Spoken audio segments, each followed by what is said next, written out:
Hello विद्यार्थीगण, मैं इसके कश्यप। जब मैंने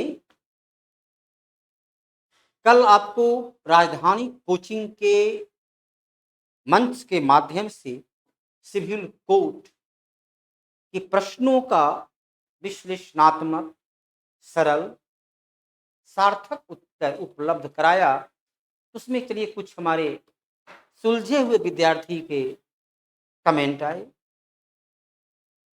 और उन्होंने हमारे एक्सप्लेनेशन पर प्रश्न चिन्ह लगाया। यकीनन तौर पर यदि बेहतर नॉलेज हो, विषय की पकड़ हो, तथ्यात्मक जानकारी हो, तो हर आलोचना सहर्ष स्वीकार है और मैं अपनी आलोचना सुनने के लिए सहर्ष तैयार रहता हूँ। ऐसे भी है। प्रेमचंद ये दिनकर जी लिखते हैं, मर्दों की करो बड़ाई जब वह वहाँ नहीं हो, औरत की करो बड़ाई जब वह वहाँ खड़ी हो। तो आलोचना सुनने के लिए मैं बेहतर तरीके से उपलब्ध हूँ। अब यहाँ प्रश्न है कि भारतीय संविधान का कौन सा अनुच्छेद ग्राम पंचायत, हमारे कुछ बुद्धिमान तथा कथित बुद्धिमान विद्यार्थी ने उत्तर दिए हैं। कहते हैं कि 243 का क होगा, है ना, शायद ये बोले। अब ग्राम पंचायत और पंचायती राज, यहाँ पर देखिए शब्द है ग्राम पंचायत, और जिनको यही फर्क पता नहीं है कि ग्राम पंचायत और पंचायती राज में अंतर क्या है। महात्मा गांधी के ग्राम स्वराज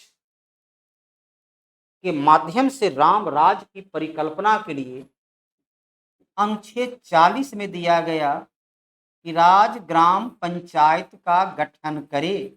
थोड़ी सी पहले अपने नॉलेज को अच्छी तरह से उन्हें झांकना चाहिए। कमेंट करने की आलोचना करना जो होता है वो पक्ष में बोलने से कहीं ज्यादा कठिन होता है, क्योंकि आलोचना करने के लिए उसकी जिसकी आलोचना कर रहे हैं उसके नॉलेज का, अपनी नॉलेज को बड़े ही विश्लेषणात्मक तरीके से प्रयोग करना होता है। आलोचना करना ज्यादा कठिन होता है। तो पहले ये बताइए, क्या अनुच्छेद 40 में क्या लिखा हुआ है कि राज ग्राम पंचायत का गठन करे। ठीक है, अब आइए 243 पर।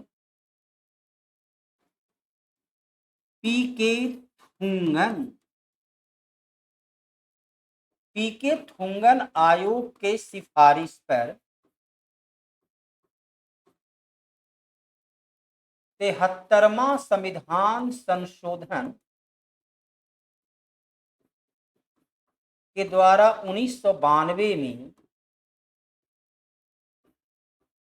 पंचायती राज को संवैधानिक दर्जा दिया गया। तो जो पहले से ही था, राज का नीति निर्देशक तत्व का अनुच्छेद 40 में ग्राम पंचायत, क्योंकि राज का नीति निर्देशक तत्व directive principle of state policy में अनुच्छेद 37 लिखता है कि राज्य की इच्छा शक्ति राज्य की आर्थिक संसाधन पर निर्भर करता है, इसे न्यायालय के माध्यम से प्रवर्तनीय नहीं किया जा सकता। उसे ही वहां दिया गया, इसे प्रवर्तित किया जा सके, इसे व्यवहारिक धरातल पर लोकतांत्रिक विकेंद्रीकरण को लागू किया जा सके। याद है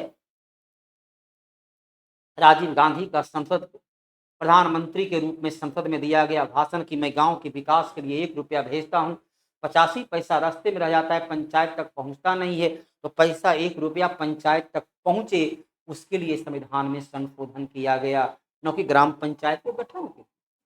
आपको तो पता है, ये पहले से की जानकारी होगी कि 2 अक्टूबर 1959 को राजस्थान के नागौर जिला में ग्राम पंचायत का गठन किया गया।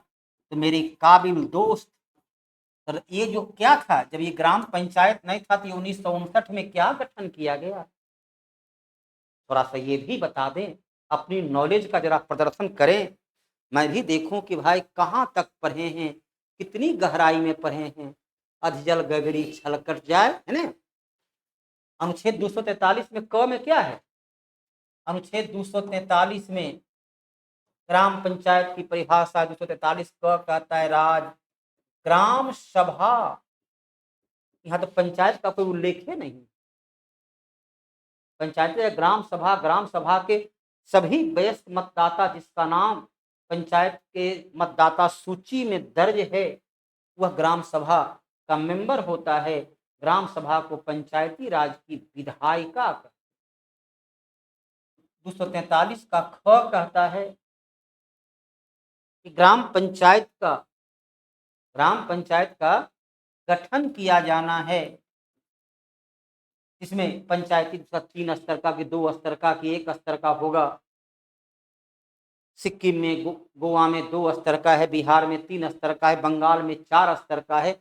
तो कहाँ पर उसका गठन के स्तर में प्रखंड पंचायत स्तर पर क्या होगा, प्रखंड स्तर पर क्या होगा, जिला स्तर पर क्या होगा, इसका ये उल्लेख करता है। ग कहता है पंचायती राज की संरचना। बिहार में है 7,000 की जनसंख्या पर एक ग्राम पंचायत, झारखंड में है 5,000 जनसंख्या पर। तो कितनी जनसंख्या पर कितना सीट को निर्धारित करेंगे। बिहार में मुखिया सरपंच, महाराष्ट्र और राजस्थान में केवल सरपंच का चुनाव होती है। तो उसका है। डी में कहता है क ख ग घ में कहता है कि पंचायती राज में कम से कम 33% का आरक्षण होगा महिला के लिए। और फिर अन्य जो आरक्षण है तो बिहार पहला राज्य रहा जिसने महिला को 50% का आरक्षण दिया। बताइए 243 क में क्या लिखा हुआ है, ख में क्या लिखा हुआ है, कहाँ पर क ख में पंचायती राज है। तो ये भी तो मेरे बिना रेफरेंस का आलोचना करना है ना। बताओ कहाँ पर है, इसलिए जरूर इसको देखना भाई। जो चलिए अगला सवाल जो है सवाल नंबर 9 है ना।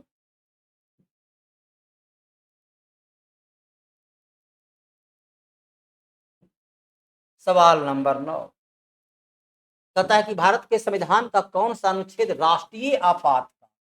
कल भी मैंने इसको स्पष्ट रूप से बतलाया था। उत्तर क्या बताएं कि 249 होगा। अरे नालायक जब जानता नहीं तो क्यों कमेंट करने के लिए चला आता है। अनुच्छेद 249 क्या कहता है, यदि राज्यसभा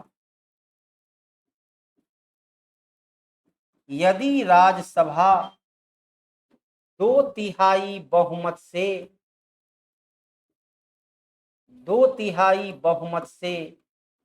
प्रस्ताव पास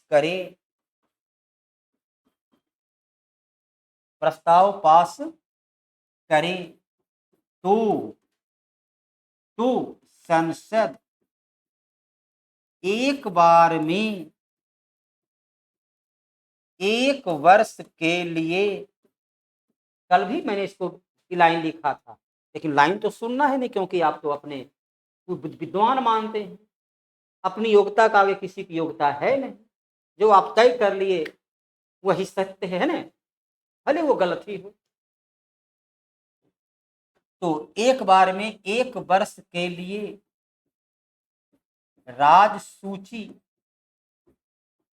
राजसूची के विषय पर कानून बना सकता है।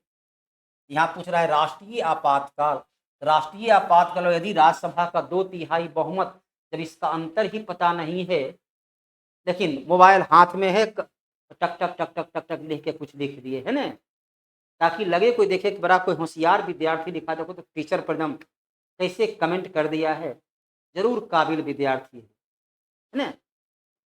अनुच्छेद 250 कहता है राष्ट्रीय आपातकाल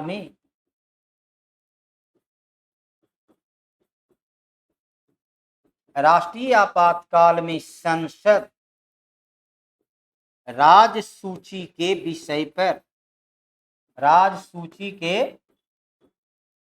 विषय पर कानून बना सकता है। 252 कहता है कि यदि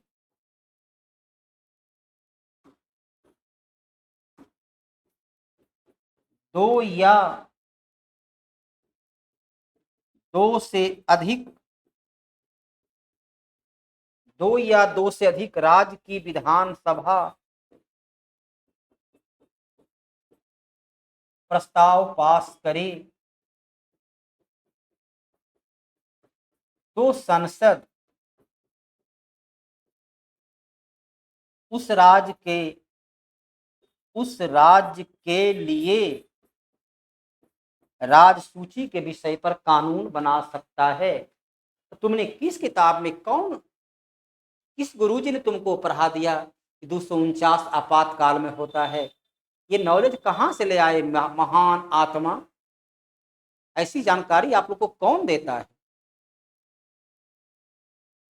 कौन देता है ऐसी बेजोड़ जानकारी? गलत तथ्य को बड़े ही आत्मविश्वास के साथ कमेंट के रूप में लिख देता है।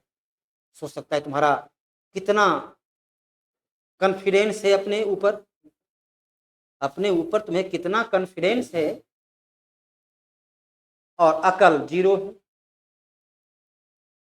ऐसे भी जो मूर्ख होते हैं वो अपने को ज्यादा बुद्धिमान समझने का भूल तो करवे करते, क्योंकि उनकी तो लगता है उनको ही तो उनकी मूर्खता है।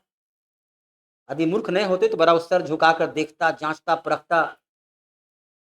इसलिए अच्छी तरह से अपनी नॉलेज को जरा आ जाओ, एक दिन हमसे भी मुलाकात कर लो, अपनी नॉलेज का प्रदर्शन कर जाओ कि 249 और 243 क्या है, तब तुम्हें समझ में आ जाएगा।